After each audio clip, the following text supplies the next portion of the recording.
భారత ఉపఖండంలో రుతుపవనాల ఆగమనం మరింత ముందుగా జరిగే సూచనలు కనిపిస్తున్నాయి.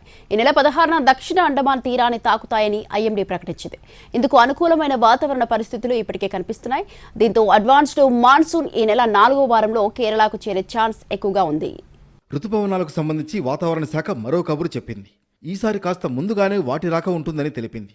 ప్రస్తుతం నైరుతి, దాన్ని ఆనుకుని ఉన్న పశ్చిమ మధ్య బంగాళాఖాతంలో తీవ్ర అల్పపీడనం కొనసాగుతోంది. అది ఈశాన్య దిశలో పయనించే అవకాశం ఉంది. తీవ్ర అల్పపీడనానికి అనుబంధంగా ఉపరితల ఆవర్తనం కొనసాగుతుండగా అదే ప్రాంతం నుంచి ఉత్తర తమిళనాడు, రాయలసీమ, ఉత్తర కర్ణాటక మీదుగా దక్షిణ మధ్య మహారాష్ట్ర వరకు ద్రోణి విస్తరించింది. వీటన్నింటి ప్రభావం కారణంగా రానున్న 5 రోజుల పాటు ఏపీలో తేలికపాటి నుంచి ఓ మోస్తరు వర్షాలు కురిసే అవకాశం కనిపిస్తోంది.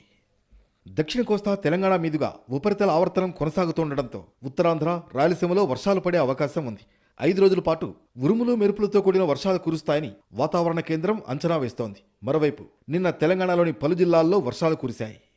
మరోవైపు ప్రచండ ఎండలతో అల్లాడుతున్న తెలుగు రాష్ట్రాల ప్రజలకు గుడ్ న్యూస్. 2 రోజుల్లో ఆంధ్రప్రదేశ్లో నైరుతి రుతుపవనాలు ప్రవేశించనున్నాయి.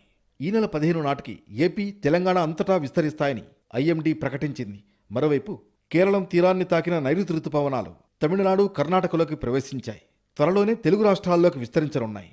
ప్రీ మాన్సూన్ సీజన్ ఇప్పటికే ఉన్నందున దక్షిణ కోస్తాలో కొన్ని చోట్ల సాధారణం కంటే కొంచెం అధికంగా ఉష్ణోగ్రతలు నమోదవుతున్నాయి.